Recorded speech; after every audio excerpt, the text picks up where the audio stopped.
여러분, 지난 3일간 주님 안에서 평안하셨습니까? 우리 오늘도 우리에게 참 평안을 주시는 주님 앞에 같이 예배드리겠습니다. 먼저 신앙 고백합니다. 전능하사 천지를 만드신 하나님 아버지를 내가 믿사오며 그 외아들 우리 주 예수 그리스도를 믿사오니 이는 성령으로 잉태하사 동정녀 마리아에게 나시고 본디오 빌라도에게 고난을 받으사 십자가에 못 박혀 죽으시고 장사한 지 사흘 만에 죽은 자 가운데서 다시 살아나시며 하늘에 오르사 전능하신 하나님 우편에 앉아 계시다가 저리로서 산자와 죽은 자를 심판하러 오시리라. 성령을 믿사오며 거룩한 공회와 성도가 서로 교통하는 것과 죄를 사하여 주시는 것과 몸이 다시 사는 것과 영원히 사는 것을 믿사옵나이다. 아멘. 네, 우리 이 시간 같이 하나님을 찬송하겠습니다.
선한 목자 되신 우리 예수님께서 날마다 우리를 인도하실 것입니다. 아멘.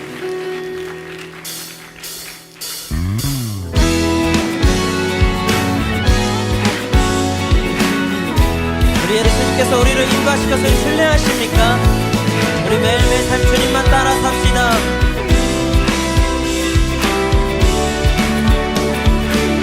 여호와 나의 목자 내게 부족함이 없습니다.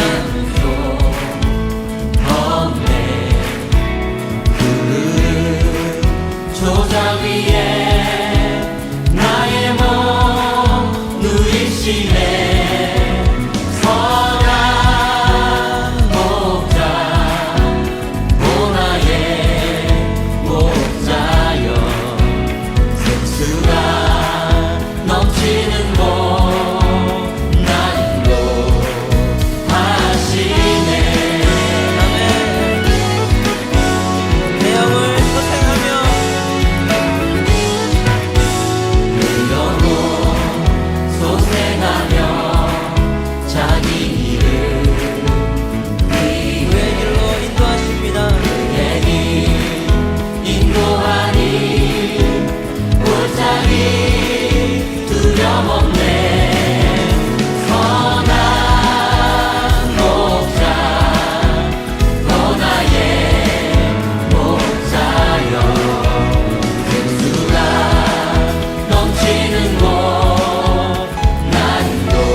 이제 오늘 예배를 위해서 같이 하나님 앞에 기도하겠습니다.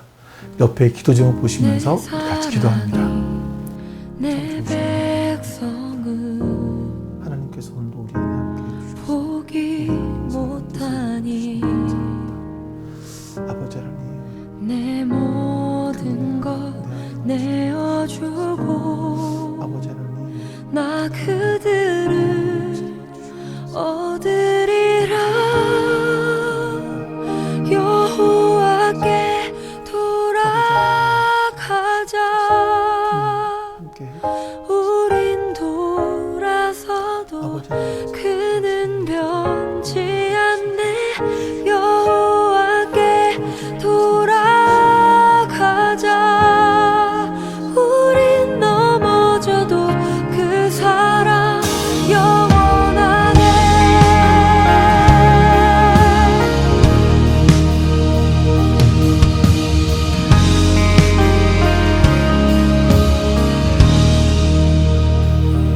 아버지 하나님 감사합니다. 오늘도 주님께서 우리와 함께 하시사 우리 하나님의 선한 뜻을 이루어갈 수 있도록 도우셔서 감사합니다. 아버지 하나님, 하나님께 예배드릴 때에 영과 진리 성령 하나님께서 우리와 함께 해주셔서 우리로 하여금 영과 진리로 예배할 수 있도록 도와주시옵소서. 감사드리며 우리 주 예수 그리스도의 이름으로 기도하옵나이다. 아멘.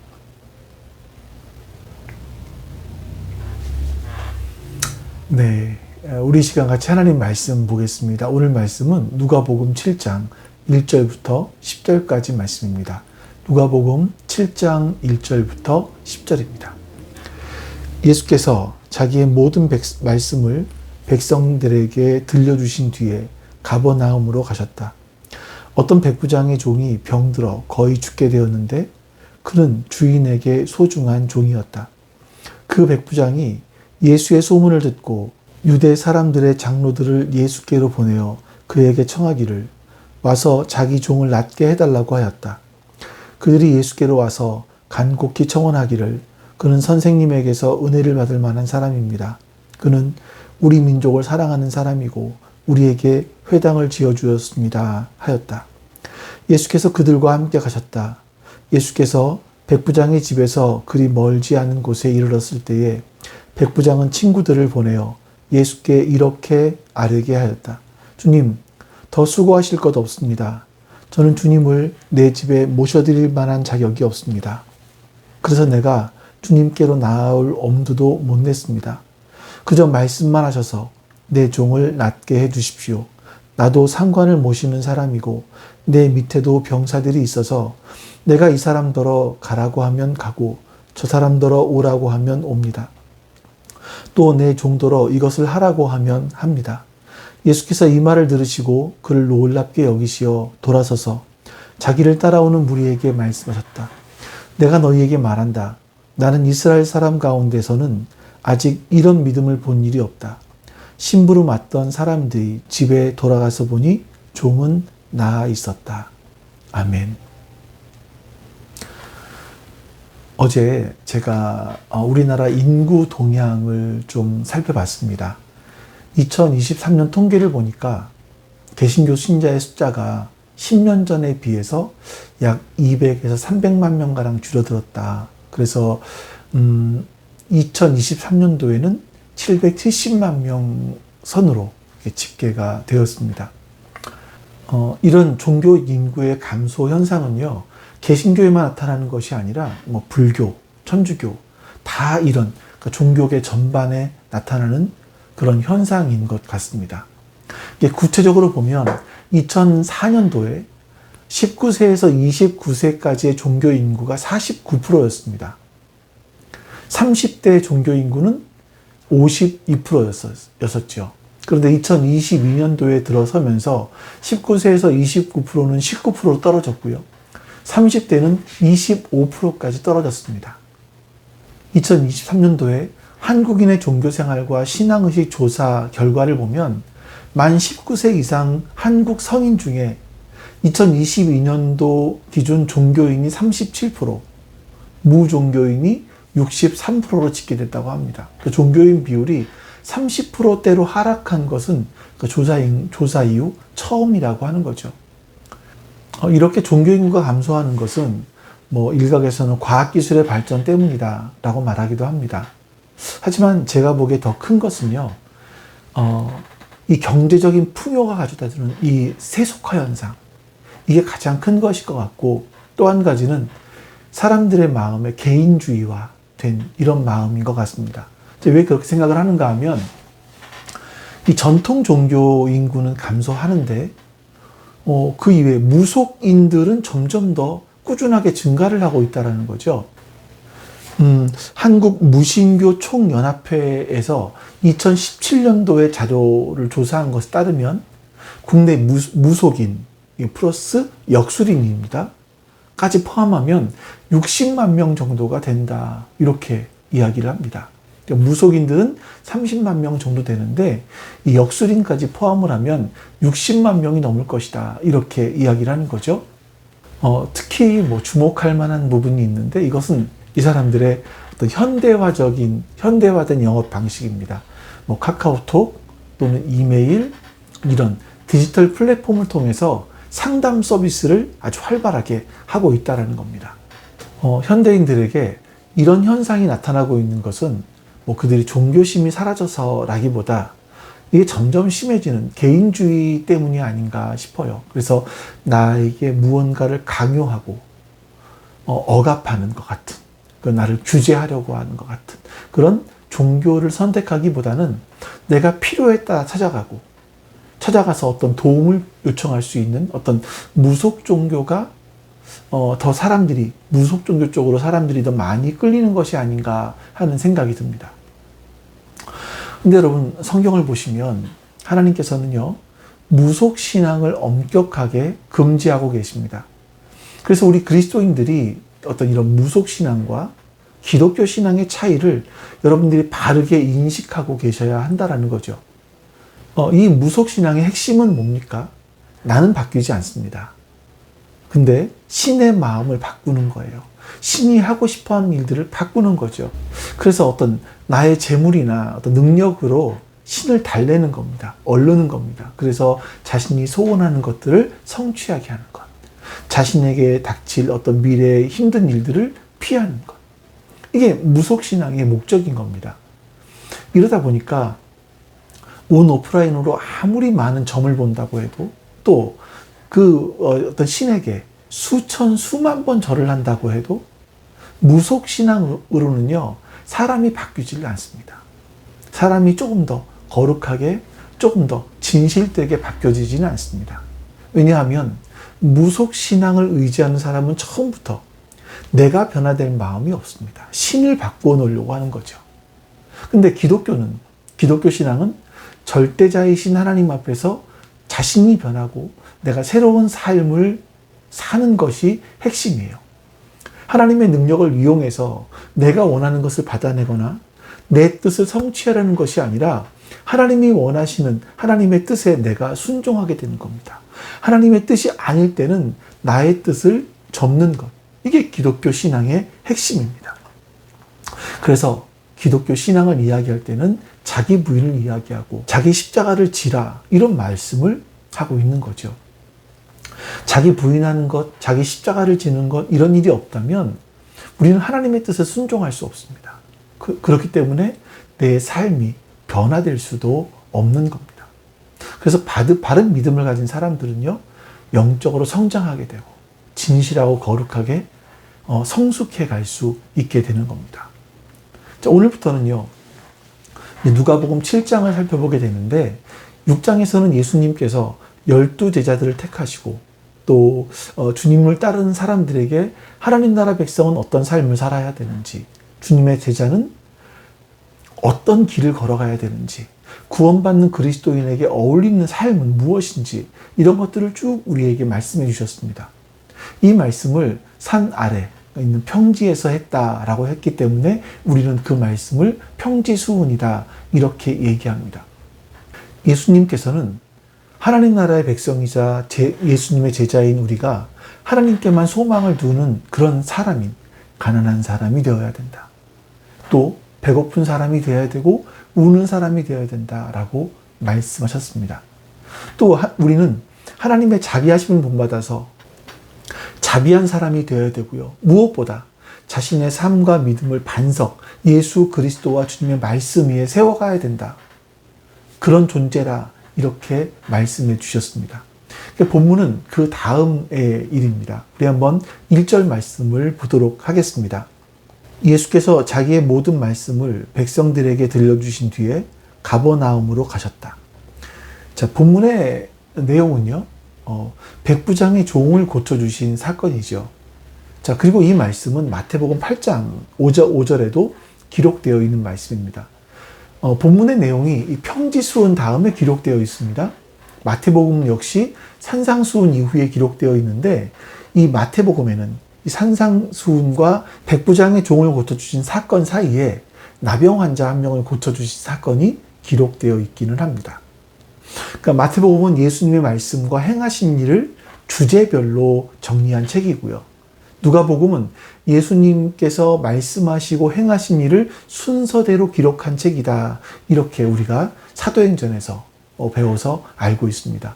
자, 그러면 이 사건은 평지수훈 또는 산상수훈 바로 다음에 일어났던 일로 보는 것이 맞겠죠. 그런데 혹시나 여러분들께서 마태복음을 읽어보니까 마태복음에는 분명히 백부장이 직접 예수님을 찾아가서 종의 병을 고쳐달라, 이렇게 말했던 것 같은데 여기 누가복음과는 다르네요 라고 이렇게 생각하실 수도 있을 것 같아서 먼저 좀 이 말씀을 드려야 될 것 같습니다. 누가복음은요, 로마에 살던 이방인들을 대상으로 쓴 글이고요. 마태복음은 유대에 있던 유대인들을 대상으로 쓴 글입니다. 그러니까 마태는요, 그 유대인들이 자주 사용하는 그런 글 쓰는 방식을 사용했어요. 이게 직접 대화 방식이거든요. 그래서 이 직접 대화 방식을 통해서 유대인들이 잘 이해할 수 있도록 백부장이 직접 예수님에 가서 말한 것처럼, 그러니까 중간의 부분을 생략하고 기록한 것이죠. 그리고 마태가 더 강조했던 것은 뭐냐면 예수님이 메시아이다. 너희들이 그토록 기다리고 있던 메시아이다라는 것을 강조하기 위해서 예수님께서 하신 말씀들을 더 자세하게 기록해 놓았었습니다. 하지만 이제 누가복음은 달라요. 누가복음은 헬라 사람들이 잘 이해할 수 있도록 헬라식 서술 방식을 택합니다. 그래서 이 상황을 자세하게 묘사해요. 그리고 유대인만 구원받는 것이 아니라 이방인도 이렇게 구원을 받을 수 있다. 이런 것과 또 유대인과 이방인들이 어떤 관계여야 되는지 이걸 잘 보여주기 위해서 이 말씀들을 자세하게 기록하고 있는 것으로 보여집니다. 그래서 마태복음과 누가복음의 내용에는 이런 차이가 있는 거죠. 자, 다시 본문으로 돌아가서 1절을 보시면 예수님께서 백부장의 종의 병을 고쳐주신 곳이 가버나움이라고 말씀하고 있습니다. 가버나움은요, 갈릴리오스 북서쪽에 위치해 있는 도시예요. 그러니까 당시에 굉장히 번성했던 도시였었습니다. 근데 예수님이 이 가버나움을 평가하신 내용들이 하나 있어요. 마태복음 11장에 화가 있다. 너 가버나움아, 내가 하늘에까지 치솟을 셈이냐. 지옥에까지 떨어질 것이다. 너 가버나움에서 행한 기적들을 소돔에서 행했더라면 그는 오늘날까지 남아 있을 것이다. 자, 예수님의 가버나움에 대한 평가가 상당히 좀 무섭습니다. 예수님은요, 사실 이 가버나움에서 굉장히 많은 기적을 행하셨습니다. 이 가버나움에서 예수님은 베드로, 또 안드레 형제, 그리고 야고보, 요한 형제, 이런 어부들을 불러서 제자로 삼으셨죠. 또한 가버나움에서는요, 세관에서 일하고 있던 마태를 불러서 제자로 삼으셨습니다. 예수님께서는요, 또 가버나움에서 이 중풍병자를 4명의 친구들이 데리고 와서 지붕을 뚫고 천장에서 달아내린 사건을 또 우리가 잘 알고 있고요. 왕의 신하의 아들을 고쳐주신 사건, 귀신 들린 사람, 여러 병자를 고쳐주신 사건들이 있었습니다. 또한 베드로 장모의 중한 열병을 고쳐주신 사건도 바로 가버나움에서 있었습니다. 그러니까 예수님은 참 공생의 기간 동안에 많은 시간을 가버나움에서 보내셨어요. 근데 이들은요, 이 예수님의 이런 많은 기적들을 보면서 예수님께 돌아오지 않았습니다. 오히려 예수님은 내가 이런 기적들을 소돔에서 행했으면 그들이 아직도 남아 있었을 거야. 근데 너희들은 이런 많은 기적을 보면서 나에게 돌아오지 않는구나 하면서 안타까워 하신 거죠. 그래서 그들에게 화가 있을 것이다 라고 말씀하신 겁니다. 우리 2절 말씀을 또 보도록 하겠습니다. 어떤 백부장의 종이 병들어 거의 죽게 되었는데 그는 주인에게 소중한 종이었다.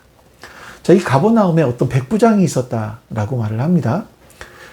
당시 이스라엘에는요, 로마의 군대가 약 6천 명 정도가 주둔하고 있었다고 문서에 기록되어 있습니다. 6천 명이 있었으면 백부장은 60명이 있었겠죠.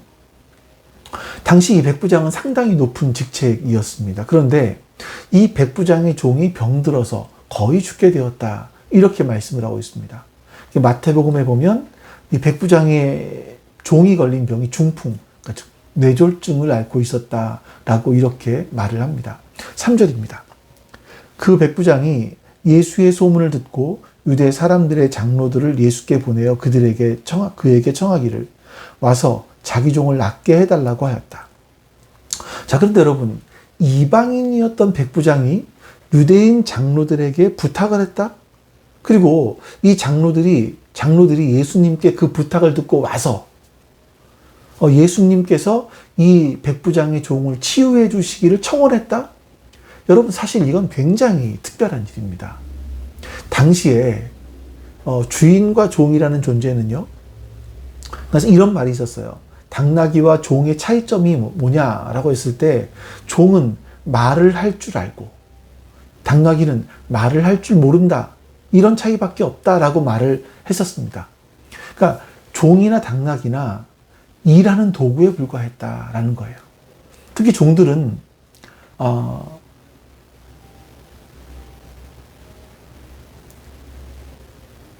주인들을 굉장히 두려워했었습니다. 그게 이제 주인의 기분에 따라서 종의 목숨이 왔다 갔다 했기 때문에 그런 거죠. 그림을 하나 보실까요? 이제 여기서 이 그림은 사파는 로마의 귀족 중에 베디우스 폴리오라는 사람, 이 사람에 대한 사파인데 이 사람이 어느 날 집 정원에서 잔치를 벌였습니다.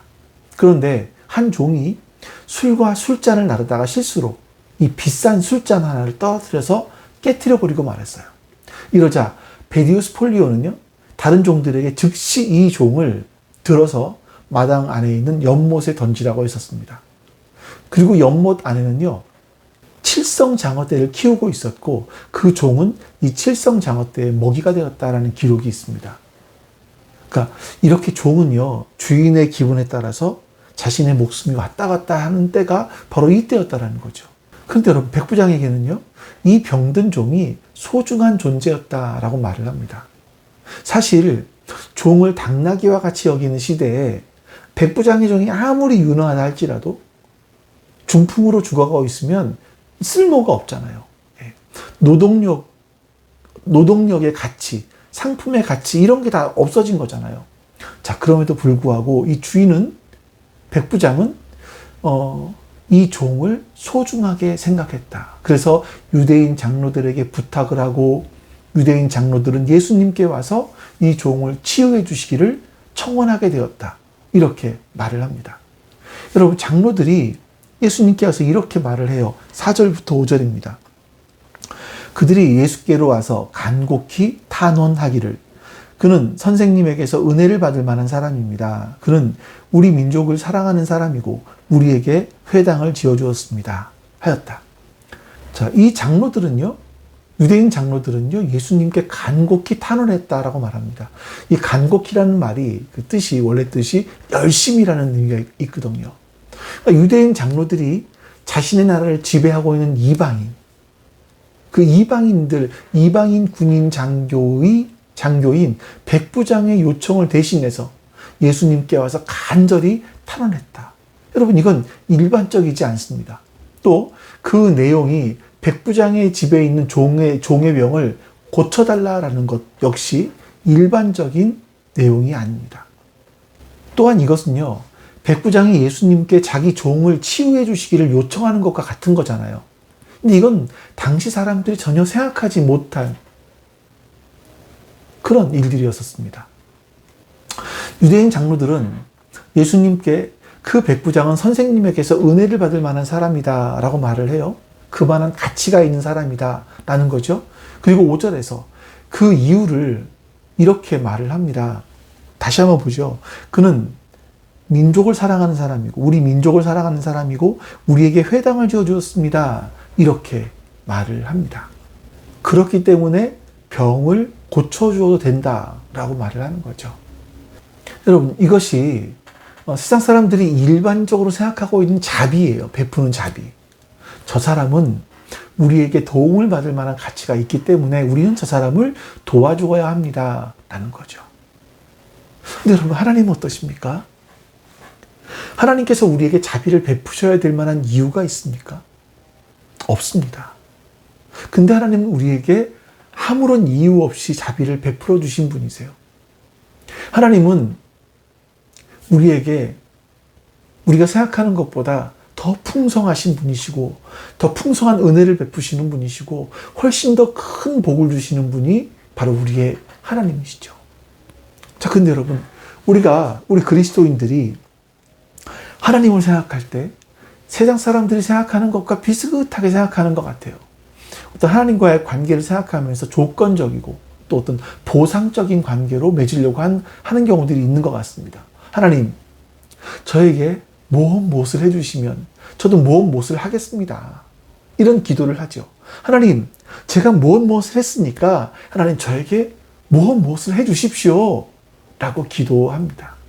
그런데 하나님께서 우리를 구원해 주신 것은요, 우리에게 다른 사람에게는 없는 조건, 그것이 있기 때문이 아니라, 다른 사람이 갖지 못한 그 무엇을 우리가 갖고 있기 때문이 아니라, 오히려 아무런 조건 없이 그냥 허물과 죄투성이인 우리를 아무 이유 없이 구원해 주셨습니다. 여러분, 이거를요, 우리가 진심으로 받아들이면 하나님께서는 우리에게 항상 가장 좋은 것을 주시고 선한 것을 주시는 좋은 하나님이시구나 라는 것을 깨달을 수 있게 되어주는 겁니다. 우리가 하나님을 조건적인 분, 보상적인 분으로 생각하는 것은요, 우리를 창조하시고 우리를 사랑하시고 우리를 구원하신 그 하나님을 피조물의 수준으로 끌어내리는 것과 같습니다. 물론 우리가 그렇게 할 수 있지도 않지만, 또 결코 그렇게 할 수도 없지만 말입니다. 자, 유대인 장로들의 신앙이 바람직한 것은 아니에요. 그들의 삶이 바람직한 것은 아니에요. 하지만 그들이 로마 군대의 백부장을 위해서 예수님께 나아왔다라는 건 굉장한 일입니다. 여러분, 유대인들은 이방인들을 경멸했잖아요. 하나님께서 이방인들을 창조하신 것은 지옥불의 땔감으로 사용하시기 위해서였다, 이런 말을 했다니까요. 또 하나님께서 이방인들을 사람처럼 창조하신 것은 유대인들이 이방인들을 종으로 부릴 때 불쾌하지 않게 하시기 위해서다, 이런 생각을 했었습니다. 물론 이방인들도 동일하게 유대인들을 증오했습니다. 예수님보다 약 100년 전에 태어났던 로마의 정치가이자 철학자였던 키케로는요, 유대 종교를 야만적인 미신이다, 이렇게 말을 했고요. 1세기에 살았던 로마의 역사가인 타키투스는요, 유대인들을 가장 야비한 종족이다, 이렇게 불러섰습니다. 그리고 지난 2000년 동안에 이스라엘 민족이 온 인류로부터 어떤 평가를 받았는지는 우리가 너무나 잘 알고 있지 않나요?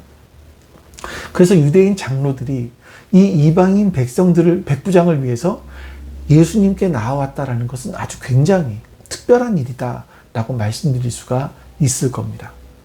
자, 장로들의 요청에 예수님께서는요, 그 백부장의 집으로 발길을 옮기십니다. 근데 그 집으로 가고 있는 중에 백부장이 보낸 또 다른 사람이 예수님을 찾아왔어요. 6절부터 8절 말씀입니다.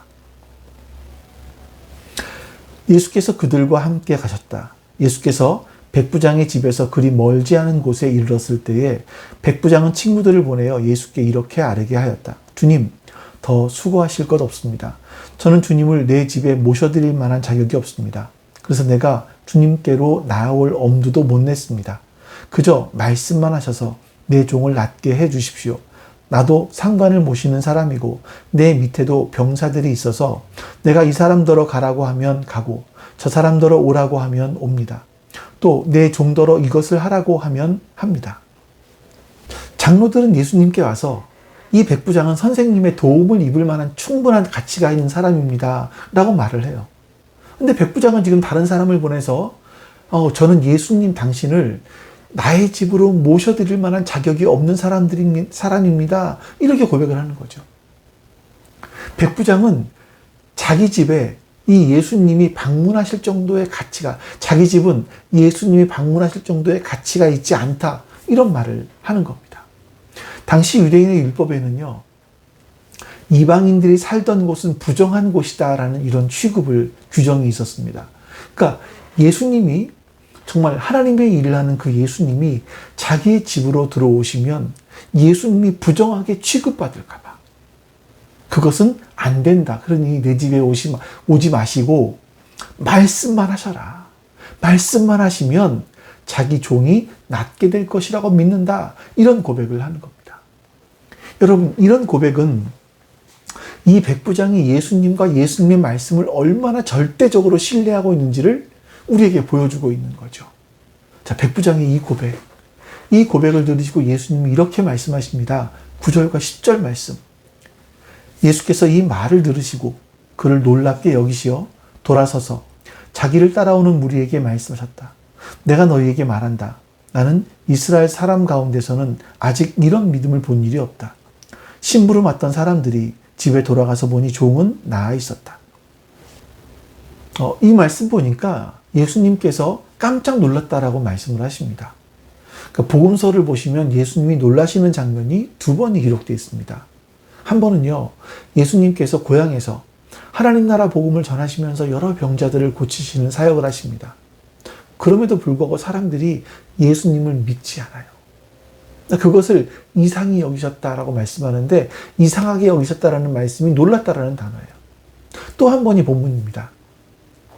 예수님께서는요, 당연히 믿어야 될 자기 동족들은 예수님을 믿지 않고 있는데, 하나님의 말씀을 신뢰할 것 같지 않았던 이방인이 예수님의 말씀을 이렇게 절대적으로 신뢰하는 모습 보면서 예수님이 놀라셨다라고 말씀하는 거예요.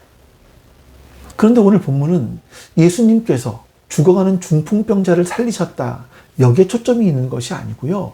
이 백부장이 예수님을 어떤 분으로 인식하고 있었냐라는 것과 예수님께서 실제로 그런 분이시다라는 것에 초점이 맞춰져 있습니다. 여러분, 본문은요, 예수님께서 공생애 중에서 약 1년 정도가 지났을 때쯤입니다. 당시에는 제자들도 예수님이 어떤 분이신지 제대로 인식하지 못했습니다. 그럼에도 불구하고 이 이방인이었던 백부장이 예수님께서 말씀만 하셔도 자기 종의 병이 고침받을 것입니다, 이렇게 믿었다라는 거죠. 이거는 여러분 보통 고백이 아닌 겁니다. 그래서 예수님이 놀라셨습니다. 자, 마태복음에도 본문과 똑같은 내용이 기록되어 있고요. 똑같이 칭찬하십니다. 근데 여러분, 이 두 복음서에서 같은 말씀이지만 좀 느낌은 다른 것 같아요. 마태복음에서는요, 세리였던 마태가 유대인들을 대상으로 이 예수님은 유대인의 메시아이시고 왕으로 오신 분이시다, 여기에 초점을 맞추고 기록했다고 말씀드렸잖아요. 그래서 마태복음은 이런 느낌으로 다가올 수 있습니다. 여러분, 우리가 선민이라는 거 자랑하지 마십시오. 우리가 싫어하고 사람으로 인정하지도 않았던 백부장은 예수님께서 놀라실 만큼 예수님에 대한 바른 인식을 가지고 있었고, 예수님의 말씀을 이렇게 확실하게 믿고 있었습니다. 그런데 선민이라고 하는 우리 민족은 어떻습니까? 이렇게 백부장의 믿음처럼 살아야 되지 않겠습니까? 이렇게 유대인들에게 말을 하는 것이라면, 누가복음은요, 이방인들을 대상으로 쓴 글이라고 했지 않습니까? 예수님이 어떤 분이신지를 증거하는 거예요. 그래서 본문은 이렇게 다가올 수 있습니다. 이방인 여러분 혹시 이스라엘 백성들처럼 처음부터 선택받은 민족이 아니라고 낙심하실 거 없습니다. 예수님은 민족이나 가문이나 지위 고하나 빈부나 귀천을 가려서 사람을 보시는 분이 아니십니다. 예수님은 우리의 믿음을 보시는 분이세요. 우리의 믿음을 가지고 예수님께 나아가기만 하면 얼마든지 예수님은 우리를 받아주시고 우리를 용납해 주십니다. 그렇기 때문에 언제든지 예수님의 말씀을 신뢰해야 됩니다. 이렇게 아마 이방인들은 이렇게 이 말씀들을 이해했을 것 같습니다. 우리가 이 본문을 통해서 두 가지 부분들을 생각해 볼 수 있을 것 같아요.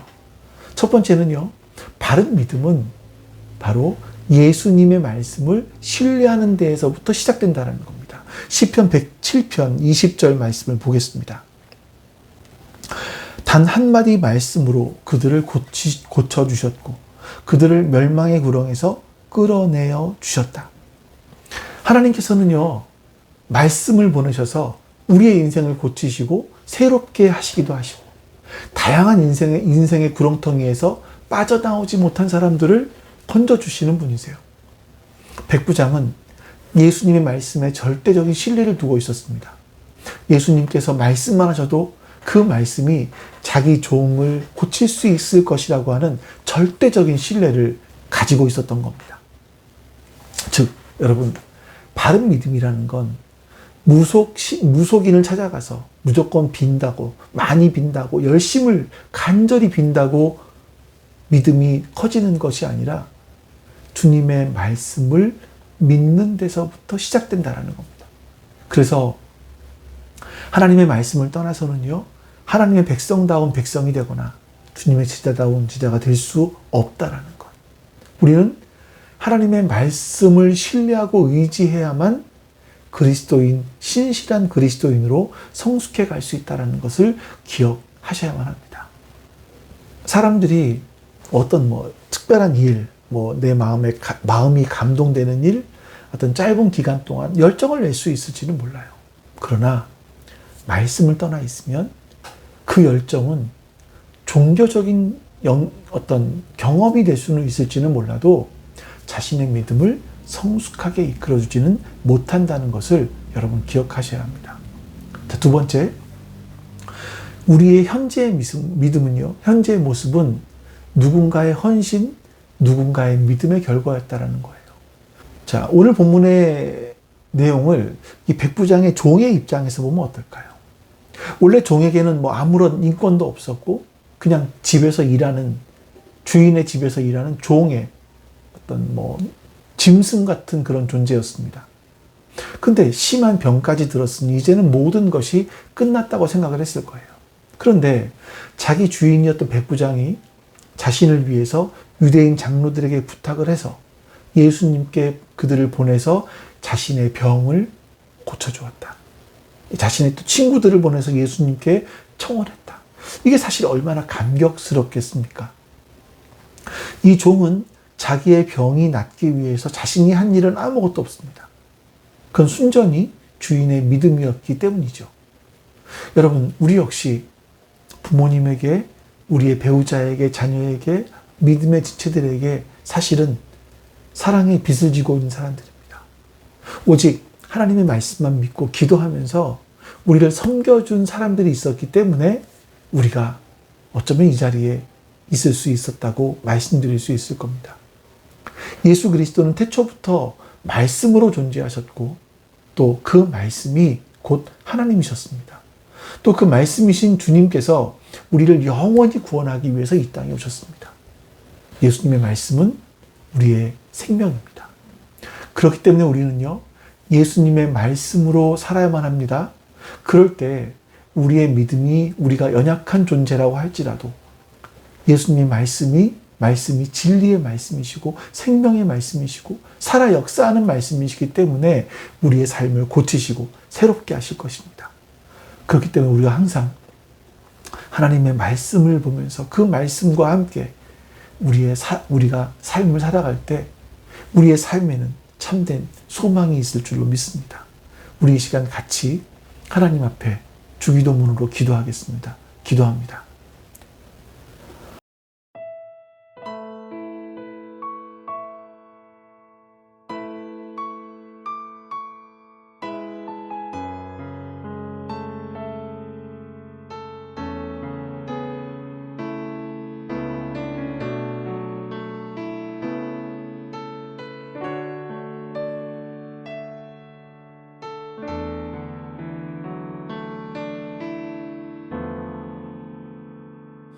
나의 백성이 다 경비하여 내게 기도하며 나의 얼굴을 구하여서 그 악한 길 떠나며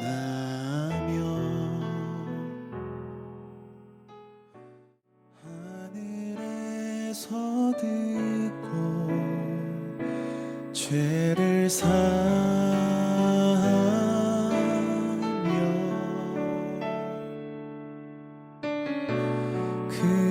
그들의 땅을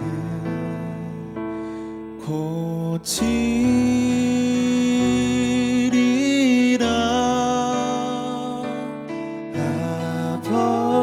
아버지여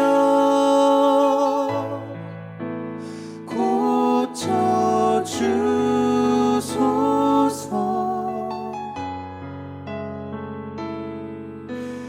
이 나라 주의 것 되게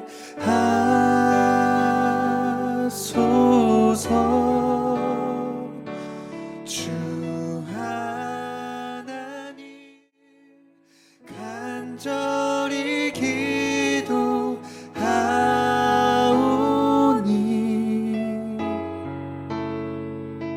상한 이 땅 새롭게 하소서.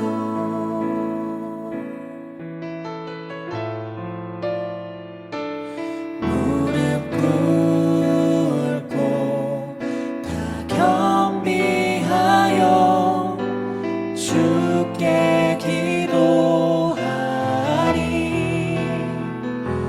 주의 얼굴을 구하여서 그 악한 길 떠나리. 주님의 자비로 죄를 사하며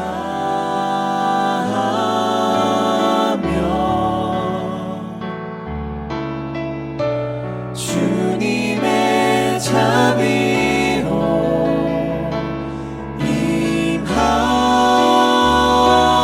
임하소서. 아버지여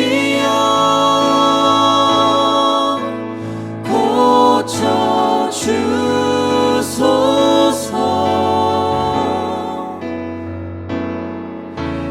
이 나라 주의 것 되게 하소서.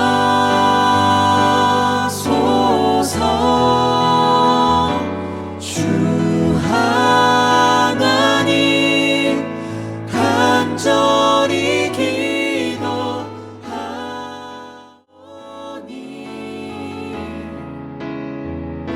상한 이 땅 새롭게 하소서.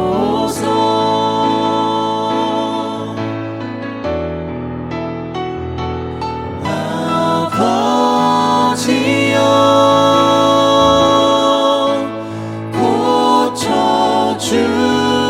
고쳐주소서. 이 나라 주의 것 되게 하소서.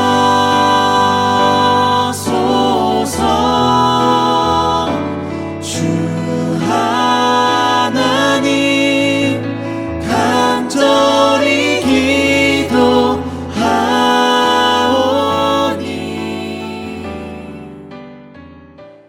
상한 이 땅 새롭게 하소서.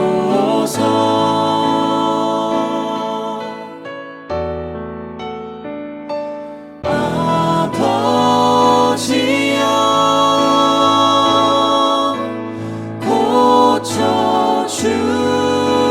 고쳐주소서. 이 나라 주의 것 되게 하소서.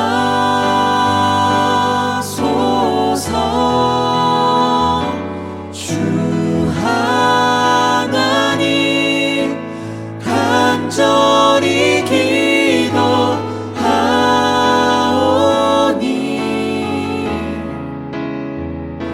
상한 이 땅 새롭게 하소서.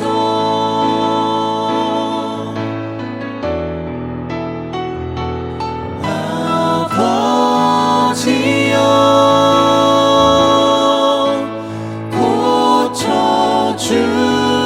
고쳐주소서.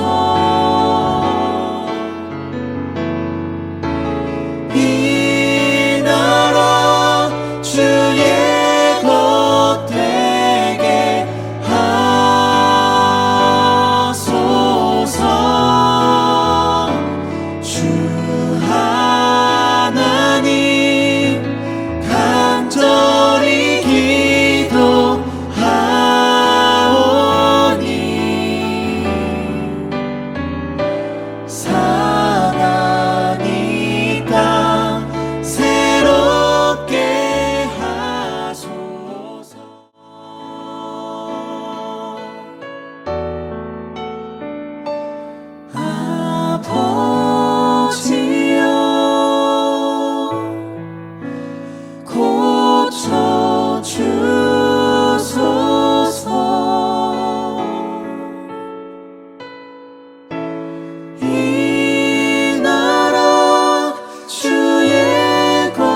아버지 하나님 감사합니다. 우리에게 하나님 말씀을 신뢰할 수 있는 믿음을 주시옵소서. 우리에게 하나님 백부장과 같은 믿음을 허락하여 주시옵소서. 그 믿음으로 이 땅을 살아갈 수 있도록 주님 은혜를 베풀어 주시옵소서. 우리의 믿음이 성장할 수 있는 것이 하나님의 말씀에서 시작된다는 것을 잊지 않게 해 주시옵소서. 그렇게 하나님의 말씀을 의지하고 신뢰하며 매일매일을 살게 해 주시옵소서. 그리고 하나님께서 내가 거룩한 것처럼 너희도 거룩해라 말씀하신 것처럼 우리도 그 거룩한 삶으로 나아갈 수 있도록 역사해 주시옵소서. 우리가 이렇게 살아갈 수 있는 것은, 이렇게 세상과 다르게 살아갈 수 있는 것은 하나님은 이 세상의 모든 권세를 갖고 계시고 그 권세가 영원히 아버지의 것이기 때문입니다. 감사드리며 우리 주 예수 그리스도의 이름으로 기도하옵나이다. 아멘. 하늘에 계신 우리 아버지여, 이름이 거룩히 여김을 받으시오며 나라가 임하시오며 뜻이 하늘에서 이루어진 것 같이 땅에서도 이루어지이다. 오늘 우리에게 일용할 양식을 주시옵고 우리가 우리에게 죄진 자를 사하여 준 것 같이 우리 죄를 사하여 주시옵고 우리를 시험에 들게 하지 마시옵고 다만 악에서 구하시옵소서. 나라와 권세와 영광이 아버지께 영원히 있사옵나이다. 아멘.